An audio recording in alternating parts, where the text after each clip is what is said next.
নাহমাদুহু ওয়া নুসাল্লি আলা রাসূলিহিল কারীম আম্মা বাদ। বাংলাদেশে আরসা প্রধান গ্রেপ্তার, তবে কি একিউ এর সতর্কবাণী সত্যি বলে প্রমাণিত হলো?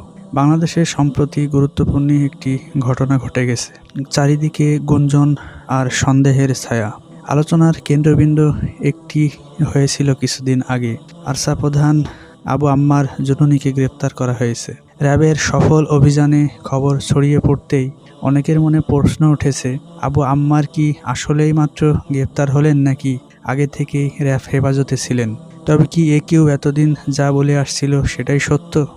আমি আজ এই আলোচনায় আরসা সংগঠনের ভালো মন্দ দিক নিয়ে কথা বলবো না, বরং একটি গুরুত্বপূর্ণ বিষয়ে সবাইকে সতর্ক করতে চাই। জিরফিহাদি আন্দোলনকে যে কোনো দেশের গোয়েন্দা সংস্থার হাত থেকে দূরে রাখা কতটা অপরিহার্য। ইতিহাস সাক্ষী, যে কোনো আন্দোলনে যদি গোয়েন্দারা ঢুকে পড়ে, তবে তারা সেটাকে নিজেদের মতো চালিত করতে চায়, আর তাদের আদেশ না মানলে তারা পুরো সংগঠনকেই ধ্বংস করে দেয়। বাংলাদেশ, পাকিস্তান ও কাশ্মীরের ইতিহাস আমাদের কি বলে? এ বিষয়ে অতীতের কিছু উদাহরণ আমাদের সামনে রয়েছে। বাংলাদেশের হুজি, পাকিস্তানের জাইশে মোহাম্মদ এবং কাশ্মীরের হিজবুল মুজাহিদিন, এই তিনটি সংগঠনের পতনের পেছনে গোয়েন্দা সংস্থার বড় ভূমিকা ছিল। প্রথমে তারা সহযোগিতা করেছিল, কিন্তু পরে যখন সংগঠনগুলোর সিদ্ধান্ত গোয়েন্দাদের মনমতো হচ্ছিল না, তখনই তারা ধ্বংসের খেলায় নেমে পড়ে। আল কারফায়দার নায়েবে আমির শেখ আরফাইমান আল জাওয়াহিরি একটি বার্তায় বলেন, অবশ্যই পাকিস্তানের গোয়েন্দা সংস্থাসমূহ হলো পাকিস্তানি আমেরিকার প্রধান সাহায্যকারী। তারা মুজাহিদিনকে এই পদ্ধতিতে কাজ করতে দেবে না কিছুতেই। তারা চাইবে মুজাহিদিনরা যেন চিরতরে রাজনৈতিক দর কষাকষির হাতিয়ার হিসেবে তাদের নিয়ন্ত্রণে থাকে। কাশ্মীর, পাকিস্তান এবং বিশ্বজুড়ে সকল মুজাহিদিনদের অবশ্যই শরিয়ার আলোকে তাদের জিরফিহাদ পরিচালনা করা উচিত, এবং এটা খেয়াল রাখা উচিত যেন কখনো মুসলমানদের পবিত্রতা লঙ্ঘন না হয়ে পড়ে।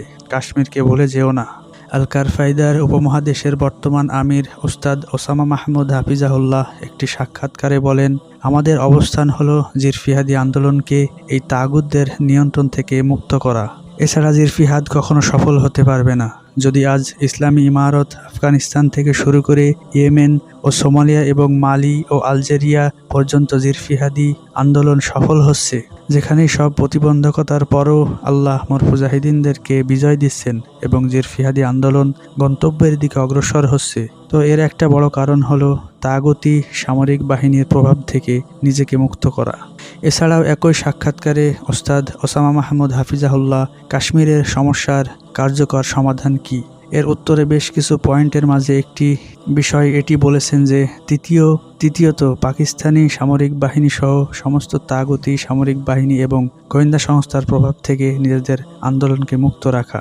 উপমহাদেশ ভিত্তিক জিরফিহাদি আন্দোলনের প্রকৃত বাস্তবতা।